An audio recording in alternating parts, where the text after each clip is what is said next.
everyone, welcome back to the Girls Who Eat, Breathe, and Dream Motorsport. I'm Danique. I'm joined by my co-host Jamie, and today we are joined by the awesome Sam Smith. Welcome. It's the week of the 12th of February, so we'll look back at what happened last week in motorsport. I'll let Jamie take it away first. Yes, so this is motorsport news from week 6. Silverstone Circuit has been confirmed to stay up to the Formula 1 calendar for another 10 years, host the British GP. Then also we heard last week that Formula E announced the next Gen Cup will be supporting them on the European races starting in Misano, which is very exciting because we are going to almost all European races. So we will be seeing that. Jack Crawford joins Aston Martin on the Young Driver Development Program alongside his F2 campaign. They announced this today. And we have had 6 car launches. We have still 6 to go. My favorite so far is Williams, although I also like the Toro Rosso vibes from like V-Carb, or how everyone is calling it them. I don't know which one are your favorites.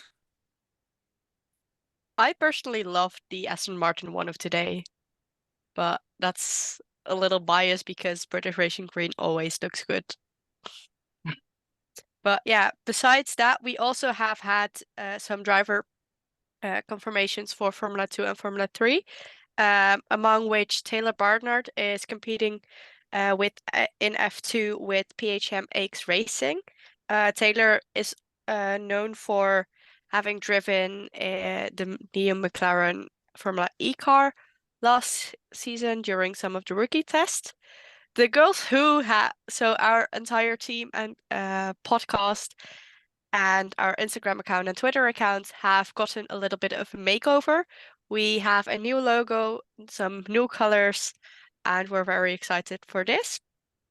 Nikita Bedrin joined PHM AX Racing in Formula 3, and Caio Collet has signed to be driving in Indy Next the upcoming season. So yeah, that's basically what happened in motorsport this week, what we noticed. So if there's anything we may have missed, sorry for that. But we also have other things to do besides all of the motorsport content that we do, because we're students, we have jobs and a private life as well. But yeah, so we'll get into the rest of the podcast now with Sam Smith. So first question, first of all, Sam, how are you doing? I'm very well, thank you. Yeah, pretty good. It's quite a nice, a quiet period. It wasn't meant to be, of course. We should have been coming back from Hyderabad today, but that wasn't to be. So yeah, a nice clear few weeks for me, and then I'm off to Qatar in a couple of weeks for the start of the World Endurance Championship. So yeah, very much looking forward to that one. Can definitely believe that. I love World Endurance. I'm still sad that Berlin and the Spa 6 hours are the same weekend, because otherwise I could have gone to both. Yes, yeah. Well, I will be doing both. I'll be doing Spa on the during the week and on the race, and then somehow getting across to Berlin. I mean, we're quite lucky in the sense that it's not too far away, so be able to make it overnight. But it's going to be, yeah, it's going to be a very busy weekend, that one. So yeah, if there's any drivers listening to this, I'm looking for a private jet to get me to the other, so I can stow away in the baggage hold or something. So. I think you should ask Robin or Buemi for that because I think they'll be doing both as well. Yeah, I think they're quite tight, those guys, so they'll probably charge me loads of money to do it, but I'll find a way. I'll find a way. I mean, it's only 6 hours apart, a little more maybe by Hmm. car, so it is possible to do. Yeah, it's going to be a logistical challenge, I think. I think that the drivers, the way it's at the minute, and we'll have a story on this in the next couple of weeks, is that I think Envision certainly are the team that's going to be most impacted with Robin and Sebastian having to race at Spa. But also I think Nick de Vries as well will probably have to drive for his new sports car manufacturer with Toyota, and then the understanding we have at the minute is that they will do the Sunday race and that there will be stand-ins for the Saturday race alone. But who those drivers are, it's anyone's guess really, because there aren't many around that have the experience. So it's going to be super interesting to see what solutions Envision and Mahindra come up with, and potentially apps as well, because Nico Muller, I think, might be held to race for Peugeot that weekend at Spa. Yeah, and I mean, I know Norman Nato also has a seat in Jota Hurt, I believe. But Correct. I Yeah. do believe he has his priorities with FE, because that's the reason why he signed with Andretti, the way that it got out. And Edo Mortara also has a contract with the Iron Lynx Lamborghini team in WEC, so it's going to be interesting. Yeah, I'm not sure. I've not spoken to Edo actually about that, but I did speak to Robin and Sylvain Filippi in Diriyah a few weeks ago. So you'll be able to read those thoughts on the hyphen race very soon. But yeah, I think it's not an ideal situation. I mean, having a clash just compromises lots of people, because there are engineers and other mechanics that do both championships as well. Not many now, fewer than there used to be, but you are essentially asked to choose one, and it generally comes down to when you sign the contract. So the presumption is that Nick De Vries signed his Toyota deal before the Mahindra one, and a similar sort of situation for some of the others. But yeah, it's very complex, once it gets down to contracts and how they're going to best get a solution for the driver and the team. But I think the ones who are in a decent position, obviously Jaguar and Porsche, because neither of their drivers now are involved in both.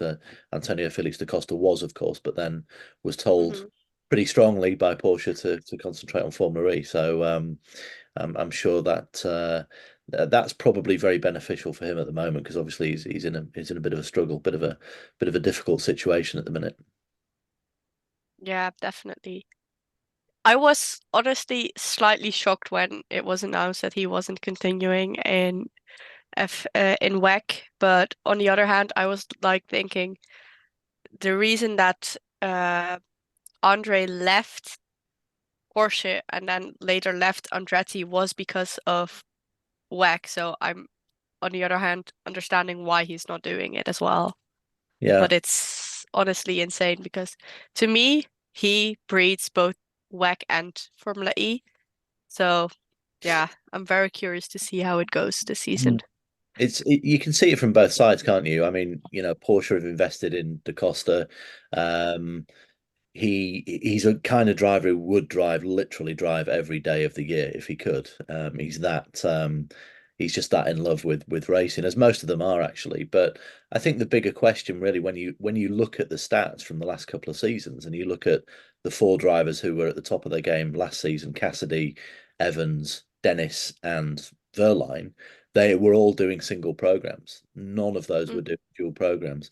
And when you put into that a new car like the Gen 3 was, and then I mean, the WEC is quite I think it was 6 races last year. There's 7 or possibly 8. I should know this, having working for the championship. But there's this expanded calendar this year, and yeah, I think it's doable. I think the drivers can do it, but of course, some of the teams and some of the engineers, they need their driver doing days in the sim, or they might need them for PR events. So it's an extra logistical challenge to make sure that they can fulfill all their requirements when they're driving for these big OEMs, and they're paid extremely well to do it. So if you get any cross streams with what they're doing in different championships, it can prove difficult sometimes. Yeah, I think was definitely visible also in his performance over the season past the last couple of years, especially. But like, it's still insane because I see in him how much he loves driving. Same with Robin and so many of the others who are doing both. And with the way that the Formula E Championship is laid out, I'm still sad that there wasn't a possibility for either Spa or um, Berlin to be moved to another weekend. Yeah, yeah, it was unfortunate. It's happened before, of course. I mean, those who remember season 3, there was a clash between New York and Nürburgring. And I had to make a decision that weekend as well. I'm only just writing about the thing, but uh, Mm, I had to go to the Nürburgring and missed out on the first New York E-Prix, which was a shame. And yeah, missed out on quite a weekend, didn't we? I mean, if anyone remembers way back when, what is it now? Well, it's 7 years ago. Yeah, makes me feel like a veteran talking about it. But Alex Lynn got a remarkable debut pole, didn't he? And Di Grassi got some good points, and it all boiled down to that Montreal finale. And I know that Sebastian Buemi, if you get him on the subject of it today, there's still that look in his eye. He's really, really not happy about how that all transpired, and it's happened again. And there is a lot of frustration with the drivers and the teams about the question of how it's happened. But it has, and they've got to deal with it now. And it'll be interesting to see, the two Envision drivers in particular have got a really potential shot of building a championship challenging position with that car that they've got, because they've got one of the two best cars on the grid. And if Robin and Sebastian, between now and Berlin, what have we got? 4 races, two in Misano, one at Tokyo and one at Sao Paulo. If they get into the championship reckoning, that they then have to forfeit, you presume, it's not confirmed, but let's presume they have to forfeit a race, and that can be title defining at the end of the day. So yeah, I think some serious solutions and talks have to take place to ensure that it can't happen. But as we know, there are only a certain amount of days and weekends a year, aren't there? So unfortunately, sometimes there aren't any alternatives, it seems. yeah, it's just sometimes weird because of like whether they're racing at a permanent track, or the way I see it, sometimes, of course, with permanent tracks, you have other racing series, so it's less possible to change weekend. But the way I saw it with Berlin is that they're racing in like a park almost, because they're racing at Tempelhof, of course. And I was thinking like, is it not possible to move it like one weekend forward or one weekend back because of the location where they race? At any of the other street circuits, I would have understood that it's impossible. But with Berlin, I was like, why is it not possible to move? But on the other hand, I get why the logistics can Mm. be difficult as well. Yeah, yeah, it is. I mean, just looking at it from May's perspective, if they put it back a week, it would be just a week after Monaco, which is doable. I mean, it's not a Mm. big trek from Monaco to Berlin, and if they went a week later, then it would be too close to the Shanghai doubleheader. Just logistically, it would be very difficult, if not impossible, to get everything over to China. So, yeah, tough one for Formula E. WEC had announced their calendar prior to Formula E, so if you're being pedantic about it, you would say, well, WEC got there first, sort of thing. But there must be a more efficient way of trying to get everything assembled. That I mean, even Formula One have not clashed with Le Mans for the last few years. So if that can happen, anything can happen, right? Because Formula One Exactly. waits for That's nobody. what I was thinking as well, because like especially considering they're both um regulated by the FIA and they're both world championships by the FIA, I would say, and they know how many drivers do both. You would say like, oh, these people are planning the WEC races, these people are planning the Formula E races. Maybe put them in a room together and see like what is possible to not make it clash. Just move some things around. Well, there is actually a commission, or there certainly used to be. There was a special commission formed after that clash we talked about in 2017. Now, I'm not privy to knowing if the meetings took place. I do know that the championships do speak to each other. I work in both, so I know that does Hmm. take place. But to what extent, I'm not entirely sure. But certainly, you would think that there'd be a little more. Let's say from the FIA perspective of getting people around a table a bit more to try and plan these things out because pretty much, not everyone loses, don't they? In a sense, the fans lose out, TV Mhm. loses out. You're diluting each other's championship a little bit, especially from the fact that some drivers, will have to forfeit the Berlin race. So, yeah, it's always been there. It's always been something that's on the news agenda. I think in 2020 and 21 there were going to be clashes, but then because of the effects of the pandemic, they didn't happen. So it's actually the fact that it's only happened twice is probably quite astounding when you consider the amount of races that Formula E and WEC have had in the last 10 years. Yeah. So yeah, but like I said, there'll be a few storylines of drivers, arriving at 3 o'clock in the morning at Berlin and then going straight into free practice a few hours later. So it'll be good preparation for Le Mans, lack of sleep through Yeah. make it to Berlin. We'll be watching Berlin from trackside to see how chaotic it will be, as it usually is. Yeah, it's a good weekend at Tempelhof. I've been to actually everyone bar the 2021 when no media were allowed. But yeah, it's one of those venues where it shouldn't work really. A sort of disused massive airfield, and you think, well, how is this going to work? But they do make a great event there, and I sometimes get a chance to look around the perimeter, where the fan village is.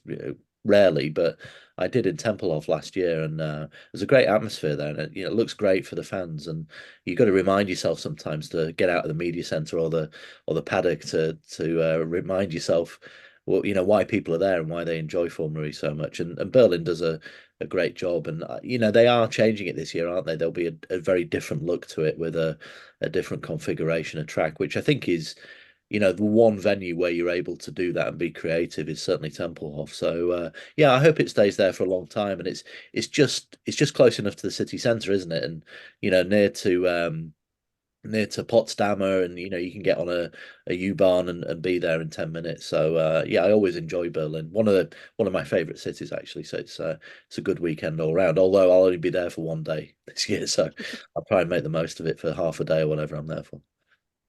We'll be wait we'll be there starting on Thursday and we'll be returning home most likely on the Monday because we're also celebrating my birthday there this year, Oh, very the way good. we did it last year in Monaco.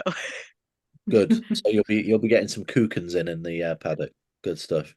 Well, I think there's a test. It's not been announced yet, but I think there is a rookie test on the Monday.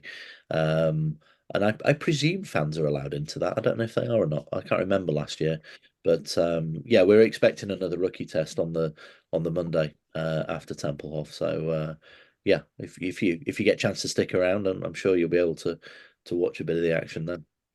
We'll try our best, but we most likely have to leave like relatively early Monday morning so I can get home to get to uni again as soon as possible. But it's going to be fun as well. So yeah. But yeah, so we chatted a little bit about you working in both WEC and Formula E. Um, what else do you do with motorsport, of course? Well, that's enough, isn't it? Two world championships. It keeps me off the streets. Well, what else do I do? Yeah, I mean, I've got my own company, my own PR company, which has a few clients and involved in a few initiatives. And yeah, but it's mainly, I would say 90% of what I do is Formula E, which has been the correspondent for the-race.com, which is a relatively new media. We didn't start it until 2020. It was about 3 weeks before the pandemic. Great timing. But we survived that, and yeah, I've done that ever since. And then with World Endurance Championship, I've worked there since 2014. I'm the press officer and the press conference host, and also get involved in some filming, some previews, and some interviews and so forth. And I love it. I've always loved endurance racing since I was a kid. So it's a privilege to work at World Championship level, and obviously in the last few years there's been a massive boom in what the WEC is doing, and lots of different manufacturers and OEMs coming into the series, and lots of great drivers. This year we've got Ford coming in, and Alpine, and Lamborghini. and lots of great drivers. You know, Jenson Button's probably the headline guy coming back in, which is great because you know we got to know him a bit a few years ago when he was with SMP in LMP1.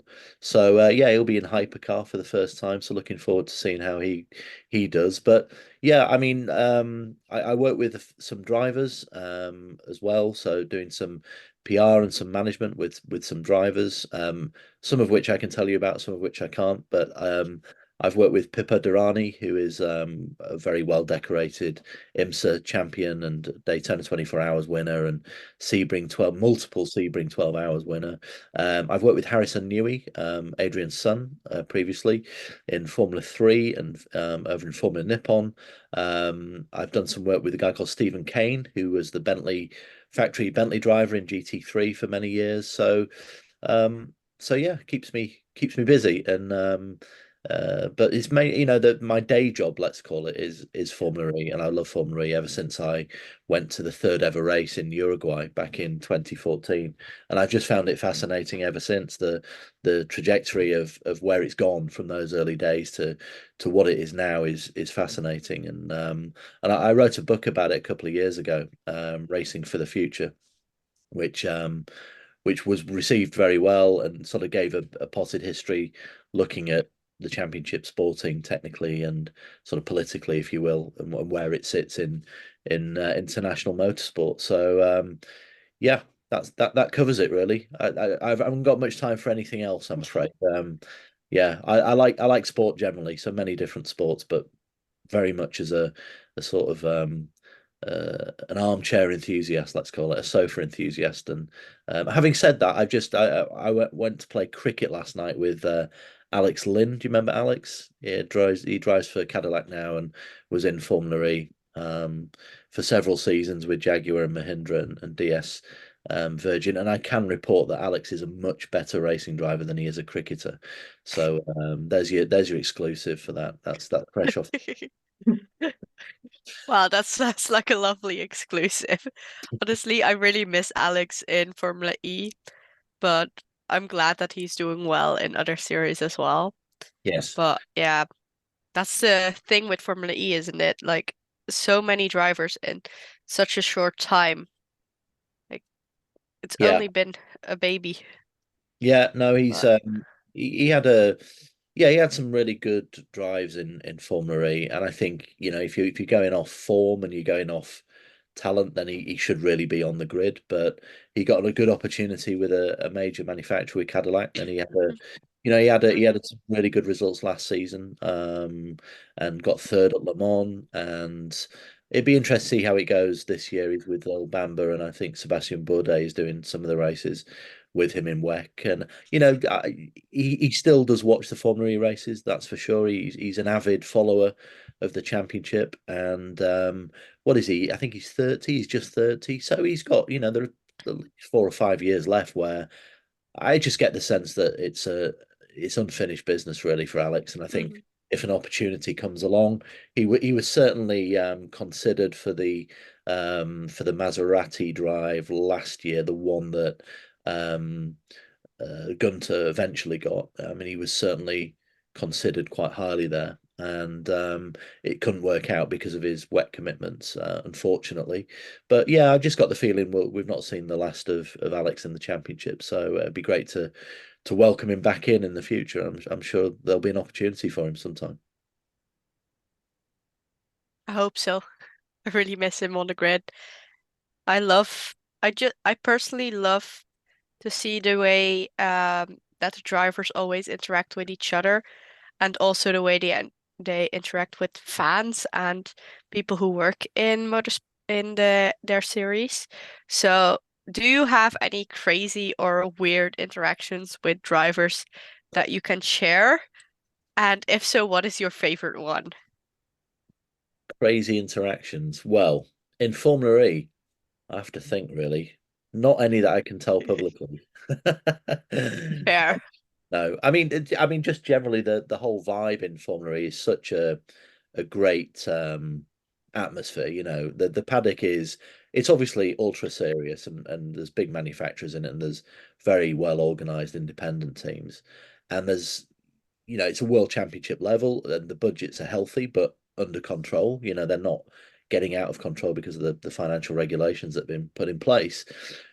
But compared to Formula One, and I have worked sporadically in Formula One as well, just the whole atmosphere and the whole I just think the sort of the humanity aspect, the human aspect is very different in Formula E. Everybody likes a story, and everybody talks, and what they're doing, what's going on, which is great for us journalists in the championship. But the drivers do all pretty much get on and have got a great deal of respect for each other. I mean, like any collection of people, adults, you're going to get a few that are just different characters, and won't necessarily go for a beer or go and play tennis with each other or whatever. But a lot of them do interact in and around away from races, which you've probably seen on Instagram and so forth. And there are little groups that are more friendly than others and so forth. But they're professional athletes, so I think they're very good at compartmentalizing what goes on the track and business, with social time and what's going out, what's going on away from the track. But yeah, I've had no sense of any particular disputes. I mean, obviously, I think it's well known that Jake Dennis and Pascal Wehrlein had a few difficulties last year, but you can say that for anyone who's fighting close on track, and it gets heated in the center, in the white heat of battle. But actually, generally, when the race finishes, they're all chatting together. That's a very long-winded way of me getting out of telling you anything scurrilous about interactions with drivers, really, isn't it? No, I mean, they're just they are very competitive people. So when you get them off record and you talk about racing, much it's much more satisfying to have a chat, away from the recorder, because then you're talking about racing, and you're talking about how they do their business, and how they work with their teams and so forth. And generally, you get much more out of the drivers from that point of view, from a media point of view. But of course, the downside is you can't use it because it's off record, and it's not fair to sort of cross that line, and that's very important. But a good example actually was in Diriyah in the last race, and I spoke to Antonio Felix da Costa, and we played some of it on our podcast last week, and he was extremely honest, and you rarely get drivers who are brutally honest like that. And he knew that his performance wasn't good enough in Riyadh, and he was bitterly disappointed, and he was very despondent, which is unlike Da Costa, because he's a naturally gregarious, ebullient kind of guy. He's a happy-go-lucky guy, and I don't know anyone who's ever said a bad word about Da Costa. He's such a genuine good guy. And actually, part of that honesty is what I find really great about somebody like him. I think sort of 5, 6 years ago, you might not have got that out of a driver, really. But I think now they've matured, and they're a bit more comfortable, and they know their own limitations and their own fallibilities, their own mistakes. Then you do get that out of them. I think Sam Bird was quite honest, wasn't he, the last couple of seasons, in terms of his difficulties. And when things get on top of drivers in that pressure, they're representing a manufacturer, all eyes are on them, and they're getting beaten by their teammate in the same equipment. That's not easy to deal with. That's a really tough thing to get your head around. But once you have, there's a healing process, and then a learning process, and then trying to get back to where that you should be. That's quite fascinating, actually. So it's going to be interesting to see how Antonio does, and I think a lot of people are willing him to get back on the pace, because that's where he deserves to be. I mean, he's shown already he's an ex-champion, and he's won so many E-Prix, and he should be up there. So that was a good one. Alexander Sims in 2022, I sat down for a coffee with him in Marrakesh, and at that stage he was just having the most horrible season, and again extremely honest, brutally honest, and it just made for a great read, really. A difficult read because it's somebody confronting, their form, and we all have bad days at work, don't we? I mean, I do for sure, and I think everybody does, but we haven't got the eyes of the world on us, or a great percentage of eyes in the world on us, and we haven't got a big manufacturer. We haven't got 15 sponsors, and we haven't got directors of boards sort of asking us questions and engineers saying what's wrong and we need to do more of this, and lots of pressure. And I don't think people generally see how much pressure is on these drivers, and you kind of get a little bit sensitive to it. But then at the same time, you kind of balance that with the fact that they're doing something they've always wanted to do, and they're getting extremely well paid for it as well. Let's not be shy about that. But they're humans, and at the end of the day, they're under great pressure, and they've got to deal with it, and they've got to come out fighting at the other side. And they 9 times out of 10 they usually do, and they'll stay on the grid and they'll prosper and they'll get another deal, and they'll continue to do all the great work. But yeah, sometimes it doesn't work like that. And Alexander Sims was very honest to say he wasn't enjoying it anymore. He just couldn't see a way out, so he was going to go and do sports cars instead, and that's what he did. So absolutely fair play to him. That kind of honesty gets a lot of respect. So lots of people would hide in that situation, or they'd blame somebody else, or they'd blame anyone else but themselves. So for him to do that, and they were teammates, weren't they? Da Costa and Sims, two of the most honest people I've met in racing, probably. And yeah, quite a thing to be teammates, those two guys. And they sort of had the similar kind of story at the end. And the big hope, and I think the likelihood is that Da Costa will fight his way out of this, and he'll be back on the podium very soon. I hope so. He deserves it. I love his personality, partially because in the Netherlands we're also known for being brutally honest. I see that a lot with Robin as well. Personally, at least from the interviews that I see and hear and read. And also with Max. So I love it when a driver is just straight up honest and says like, "Oh yeah, I did this and this and this wrong," or it's the car that I tried my best, but it's the car that just isn't going anywhere. Yeah. But yeah, I feel like you can definitely see which drivers show their full personalities and are like brutally honest, and which have slightly more media training to be slightly nicer about the teams or themselves. Not much, but just that slight bit, you always can see it. Yeah. But Yeah. what You get a feel for different drivers and the way they approach things, especially the media.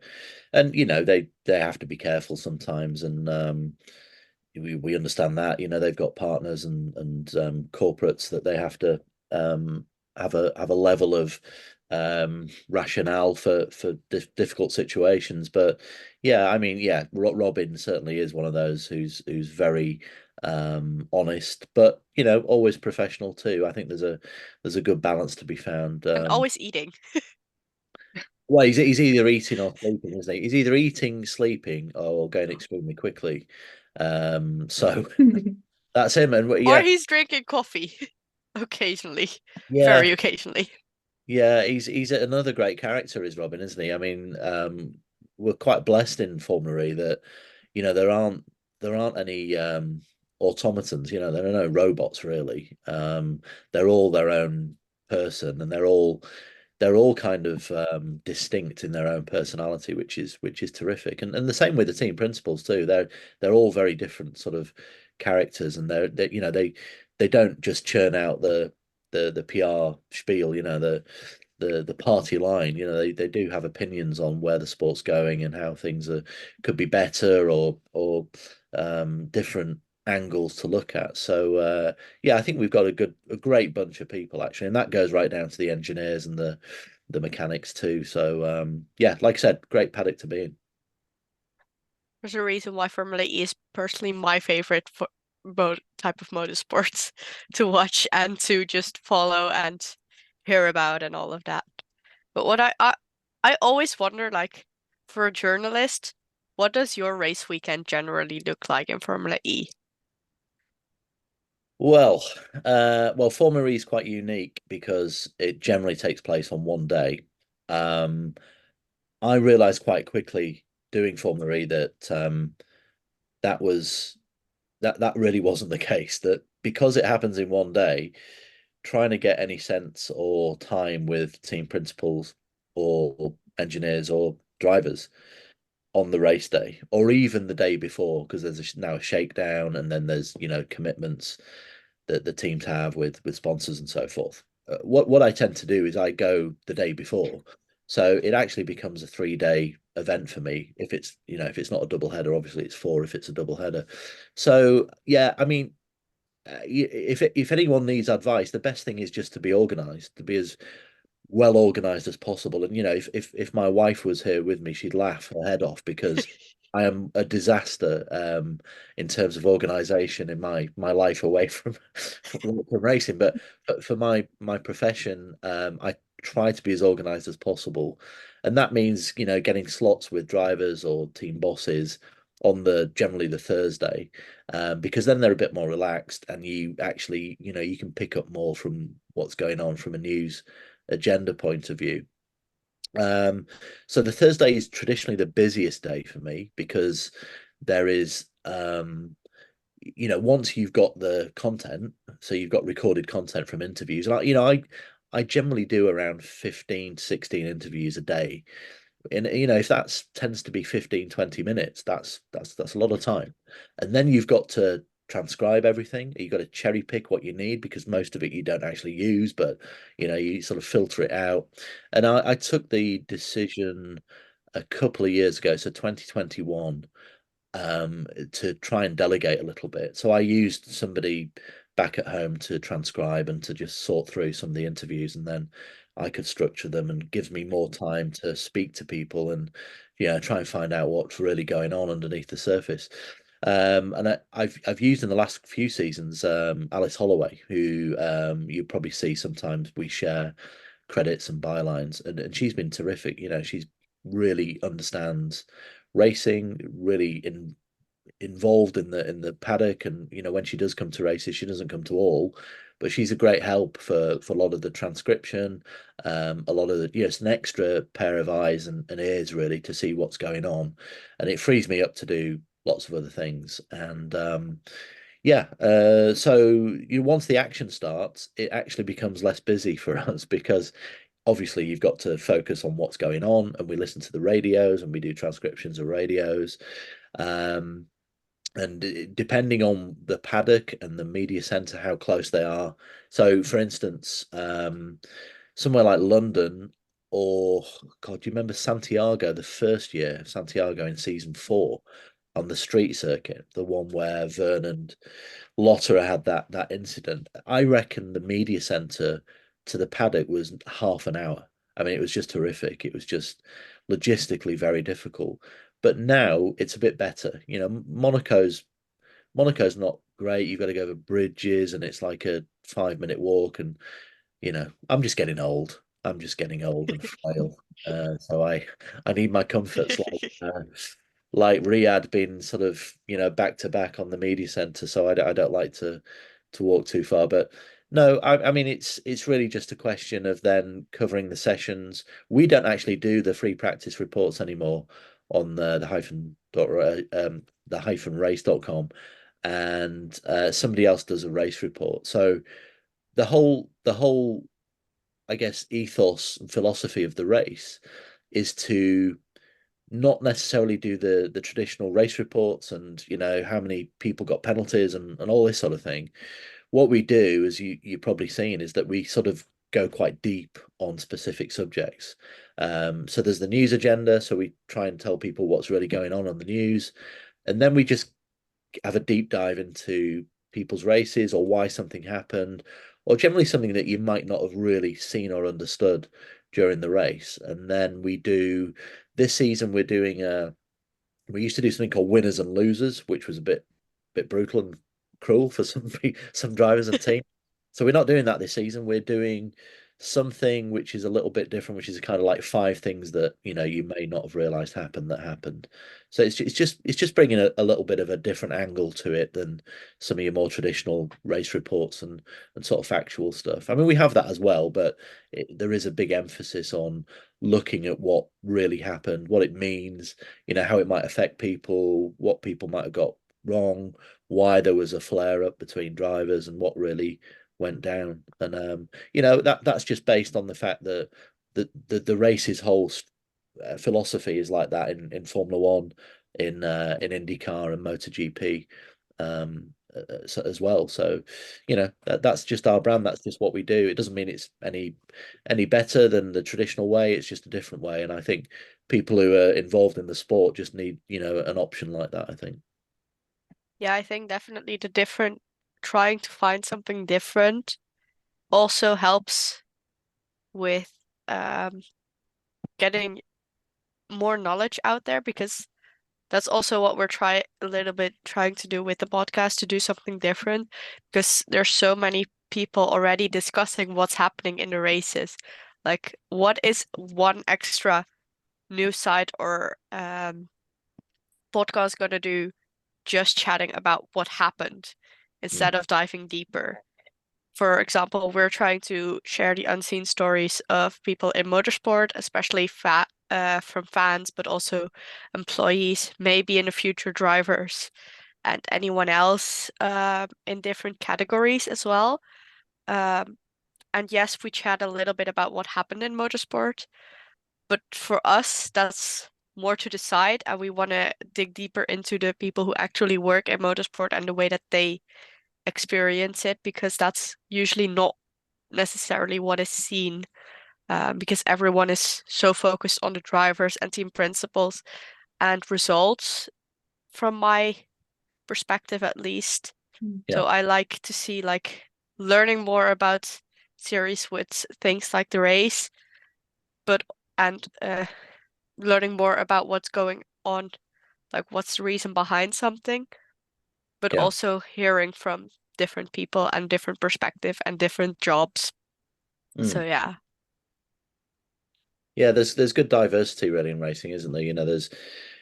It's not like I don't know, I'm thinking of another sport. It's not like snooker, is it, where you've got players, got the umpire, or tennis, you've got players or you've got officials. I mean, there's such an array of jobs in motorsport. Technicians, engineers, personal trainers, obviously drivers, media, logistics people, marketing people. I mean, just about every sort of every section of job roles is there, isn't it? So that's fascinating. Of course, that what that brings is a different perspective from different people. So you'll get a perspective of what Formula E is and where it is at the minute through different areas of the paddock, and I always find that fascinating. You often get a big disparity of opinion and sort of analysis of people and what it means, and that's good because you're not just getting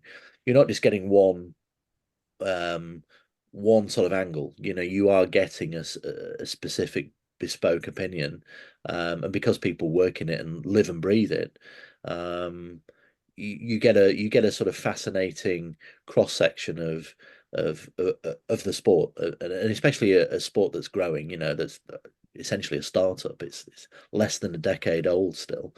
So it's a really interesting time for Formula E, but kind of when I look back at it on the last 10 seasons, it always has been. It was always in the early seasons. It's like, where's this going? Is it going to take off? And then it did take off in season 3, 4. And then there were the boom years of season 4, 5, a little bit of 6. Then obviously what happened with the pandemic and then it kind of lost its way a little bit and it wasn't looking great. Lots of, as we know, 3 big manufacturers withdrew within sort of 6 weeks of each other, or 6 months of each other, sorry. And then there's been this gradual sort of improvement and sort of solidification of what it is. And it's been, it was challenged last year with the Gen 3 car and the difficulties of getting that project off the ground, and there was a bit of a wobble, and then it actually looks like it's getting some nice stability now, and obviously we've got a new CEO as well, who I saw was on your show a couple of weeks ago. So it was. Last week. Oh, is it last week? Okay, so I caught up with a little bit of it just prior to this, and yeah, he's making an impression certainly in where Formula E is going, and in his words, making a bit more noise about the championship, which was desperately needed. So yeah, the signs are good. The signs are good, and I think I just wrote a column about the viewing figures and what Formula E did in traditionally a very barren time for motorsport in January and February. And then we get this infuriating break for 7 weeks, where nothing tangible is happening. And it's just, just there always seems to be something like that doesn't give the Yeah.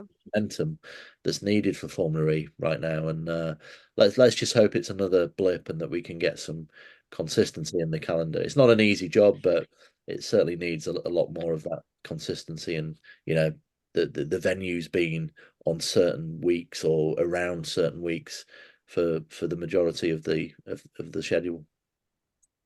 Yeah, definitely. I do love to see like what is happening with Formula E.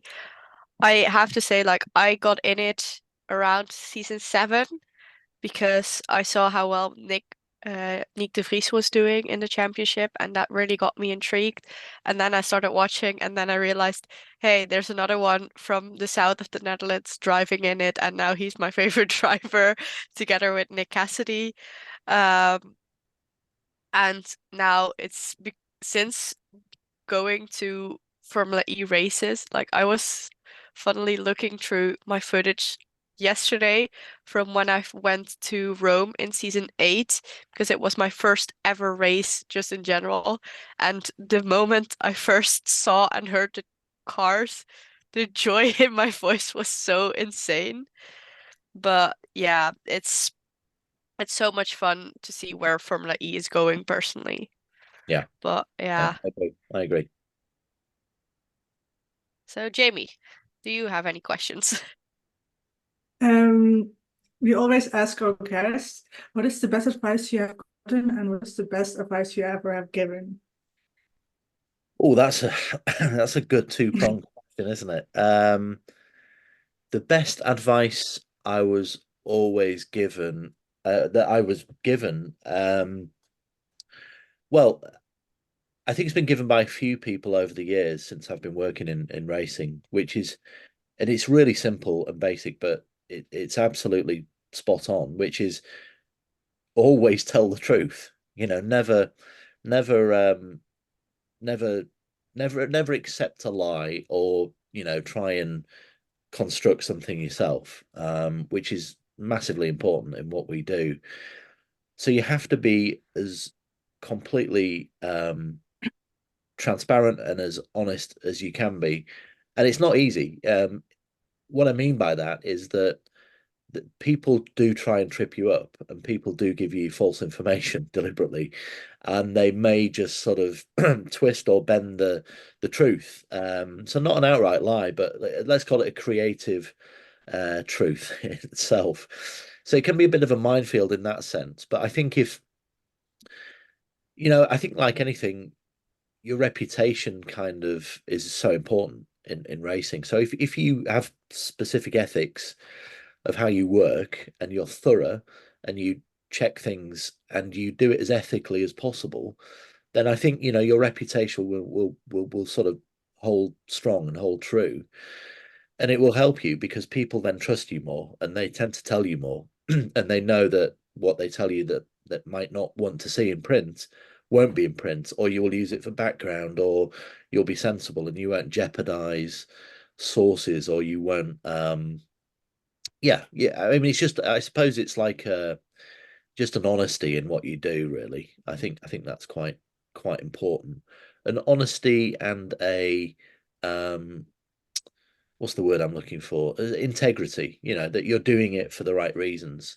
And you'd be amazed how many people don't do it. And I'm not talking specifically about racing. I just think media and journalism um itself, it's not uncommon for some media to essentially be beholden to somebody. So it could be a sponsor, it could be a manufacturer, it could be a team, it could be anything. And of course, if you have that relationship and it's a financial one, then you are compromised in telling the truth. Because if that entity don't want something printed, then they'll lobby you not to do it.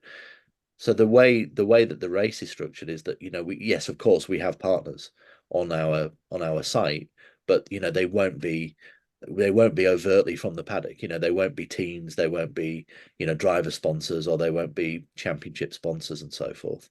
So that's quite important to have that independence. And that's just it can come from fellow journalists that have been in the industry for a long time, or it's just people that you get to know in racing in whatever way. Best advice I've given. That was the second part of the question, wasn't it? The Yes. best advice I've given or I would give. Do you mean I would give to somebody who sort of wants to work in racing or in media? Yes. The kind of angle, Jamie, yeah. Um, so apart from what I've just said, imparting that sort of honesty on and just being true to, to the work and your story and sort of believing you're doing the right thing and, trying not to piss people off too much, which again is very difficult sometimes. I think the other thing I would say is, yeah, just again, really sort of general and basic. Just enjoy it, just enjoy what you do because I'm so fortunate in working in something that I absolutely love and always have done for my whole life. And you should never take that for granted. If for instance you're at Le Mans at 4:30 in the morning and it's raining and you're covered, you're wet, and all you can hear is this drone of cars going around, and you've got no sleep and you've not eaten, and you're thinking, why am I doing this? And that's a good point to think, well, what else would you want to do in your life than do this? Because it's a real passion and a joy. And it's just like the same with, I guess, a lot of mechanics and a lot of engineers and a lot of drivers, of course, but lots of people involved in racing actually have that same kind of inherent joy, even when it's difficult and the hours are tough. And sometimes the pay isn't great. Sometimes it is, it's 1 year is never the same. Mm. Just kind of keep the faith and yeah, just extend your network as well. Get to know as many people as possible. Always be polite, be sincere. Just really basic things. There's no magic to it. It's just been a pretty decent person as much as you can be, and knowing some people that can help you, and all these things are sort of make a construct for being involved in the industry. But yeah, as long as you've got the raw passion to do it, then you'll make your own way, and you'll find a gig somewhere in racing. I think people always forget how important network is in general, but also with motorsport. And I think, yeah, it's very important. I try to do that via LinkedIn and also by asking people to be on the podcast. And most people are very willing to talk to us or help us. So that's always very nice to see. So what we also try to do every time is, since last week, is get a follower question in. So we try to put a question sticker on our Instagram stories, and we also put up a tweet where people can leave us questions. And one of the questions we got was by Envision Racing Fan on Instagram. What is the most challenging aspect of the job? Oh, well, there are several, but I suppose the most challenging aspect is it's that point where you've got a story, and you know it's true and you know it's going to happen, but it hasn't broken officially. So you've then got a decision to make. You've got a decision to make. Do we do the story and um, upset a few people? Or do you sit on it and wait and have the risk of a rival, a competitor breaking the story? That's always very difficult. And actually getting to 100% on a story is quite difficult too. So, you'll generally get, you'll do your research and you'll get your ducks in a row, and you construct the story, and you just have a doubt. It's human nature to doubt something. So you think, oh well, what if I've got it wrong? What if this isn't happening? and you make a great big fool of yourself, which, it's in the public domain. You would look pretty stupid, if I said, last year Mitch Evans is definitely going to Porsche. I'm absolutely sure, and we did a story on it, and it's not true. Then you look a bit silly, and you lose a bit of your reputation for doing it. So that's a tricky one, because quite often you'll be at 98, 99%, and you'll think, right, this is going to go. We're going to do this because somebody else might find out the story. And we've been quite fortunate in being able to do that quite a bit in terms of breaking news. Was a particular one last year with Nick Cassidy going to Jaguar. The gestation of that was several weeks, and it sort of went up and down, up and down. So it's pretty nerve-wracking, But like I said before, you try and do it as ethically as possible. So you try and what you tend to do is that you'll approach the team, and you maybe even approach the driver, and you'll just say, look, we've got this story, we believe it's true. Not expecting you to comment publicly, but just letting you know, so it's not a surprise. And we try and do that as much as we can, but sometimes it's not entirely feasible to do that for whatever reason, and that's the real tricky one. So yeah, it's a good question. Thanks for that question. And that's the answer. And that's the most stressful part of the job, really. Very Before we finish up, understandable. do you have any questions for us? Oh, all right. Well, not non-prepared. But actually, I would say when you go to Formula E races, or you even watch it on TV, do you feel that you are do you feel that it's maximizing what it is? We know it's a great sporting format, and we know it's a great event. Is it what areas would you say that could be improved generally when you watch a race, and whether at the track or on TV? That's a good one. That's a good one. You've got I three. mean, sometimes I notice the focus when there's a battle up front with like a bit of a gap, still that the cameras go there, but in the back you can see like everyone moving around. So maybe focus on just the entire field in general instead of just the front with the footage. But besides that, at the moment I don't really see much of an improvement at the moment. Track side, sometimes communication is an issue with like what is happening when, especially last year with the autograph sessions. But besides that, that slightly got fixed, but not fully. Yeah. So yeah, that's what I could see Yeah. as an improvement. Okay. I think I agree with Danique. I think last race you saw a lot of in the front, but nothing from like in the back. I was like, but what is happening there? Yeah, it's not an easy thing to cover off, is it? Yeah. You need sort of 15 split screens, but I know the team at Aurora quite well, actually. They do a terrific job. That's the production company that does all the TV for Formula E. And I've known a lot of those guys and girls for years, and they do a great job. But yeah, I mean, it's you can't cover off the entire field. I mean, a great example, actually, we try and pick up everything, but in Diriyah, we didn't know about the Degrassi and Muller situation.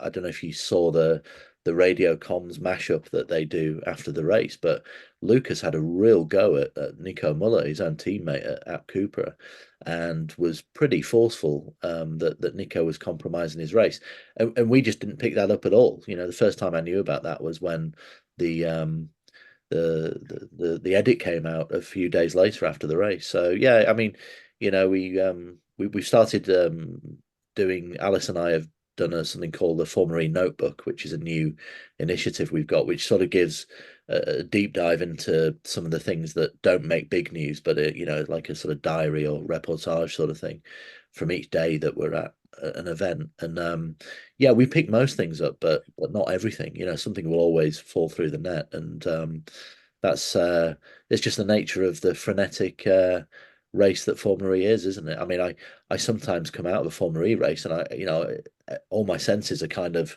heightened. You need a 5 minute break, but of course you don't get it because then you've got the press conference and media pen, and then you go around the paddock for an hour speaking to people, and then you start writing. So it's quite often the case that we don't finish working till midnight after a race. And obviously in Riyadh that's 3 a.m. because it's a night race. So yeah, it happens, and Formula E is just one of these championships where the unexpected happens all the time. Who remembers the protesters at Berlin last year, and then the rain in London, and then we had the big shunt in Rome, and the year before that it was New York when everybody went off on the same corner, and yeah, there's always something dramatic happening in Formula E, but that's why we love it. Yes. Part of it, why we love it. Yeah. Yeah. We want to thank you for being guests for us today, and it was lovely speaking with you. And to our listeners, if you don't follow us already on our socials, in the description of this week's episode will be the Linktree link, all our socials, and the WhatsApp groups from all the European races, and also from our community WhatsApp group. And thank you for listening, and we see you next week with another amazing guest.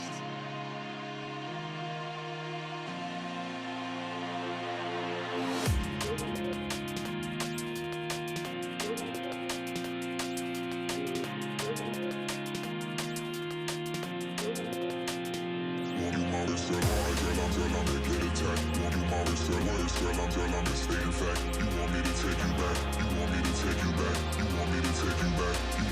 take you back?